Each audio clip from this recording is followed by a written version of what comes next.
Cellular functions show up all over the biology and biochemistry sections of the MCAT, and they connect almost every topic you'll see on test day. From energy production and cell signaling to DNA replication and transport, this isn't just random trivia. The MCAT wants to see if you understand how cells stay alive and communicate, and how those processes link together. So let's break it down. Fast, clear, and MCAT focused. Metabolism, the cell's engine. Metabolism is the total of all chemical reactions that keep a cell alive. It splits into catabolism, which breaks things down for energy, and anabolism, which builds things up using that energy. The main player here? ATP, the cell's energy currency. Every time you see requires energy, think ATP hydrolysis powering the reaction. Cellular respiration, harvesting energy. This is how cells make ATP from nutrients.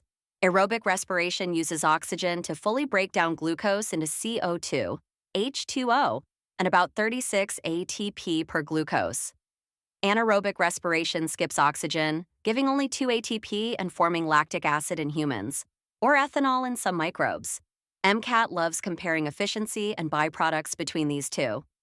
Photosynthesis, reverse respiration.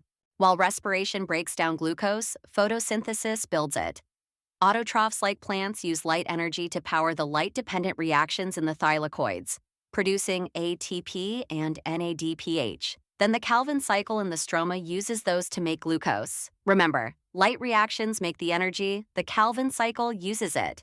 Cell signaling, talking between cells. Cells communicate using signaling molecules like hormones or neurotransmitters. When these bind to receptors, they trigger signal transduction cascades that change cell behavior. Example, epinephrine binding to a G protein-coupled receptor activates cyclic AMP and speeds up heart rate. The MCAT tests your ability to connect receptor type to signaling pathway to cellular response. DNA replication and protein synthesis, information flow. Replication copies DNA, so each new cell gets the full genetic set. Then comes the central dogma, DNA to RNA to protein. In transcription, mRNA is made from DNA. In translation, ribosomes read mRNA to build proteins, the real workers of the cell. Cell cycle and division, controlled growth.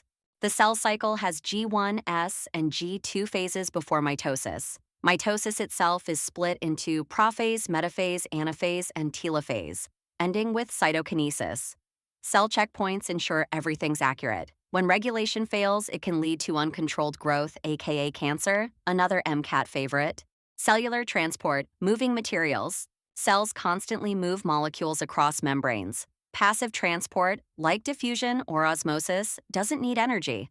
Active transport uses ATP to move ions against their gradient, like the sodium-potassium pump maintaining membrane potential. Membrane structure and function, the gatekeeper. The cell membrane is a phospholipid bilayer, flexible but selective. Hydrophilic heads face out, hydrophobic tails face in. Embedded proteins handle transport, signaling, and recognition. Think of it as a dynamic barrier, controlling what enters, leaves, and how cells interact with their environment. For the MCAT, cellular functions aren't just memorization, they're about understanding energy flow, information transfer, and regulation.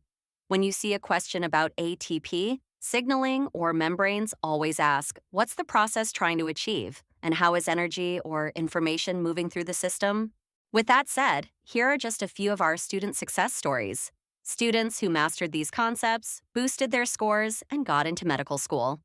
If you're studying for the MCAT, click the link below to get started with your own prep. We help students reach a 515 plus on the MCAT, and we'd love to do the same for you. And don't forget, subscribe to our channel for more MCAT breakdowns like this, and follow us on Instagram for extra tips and resources.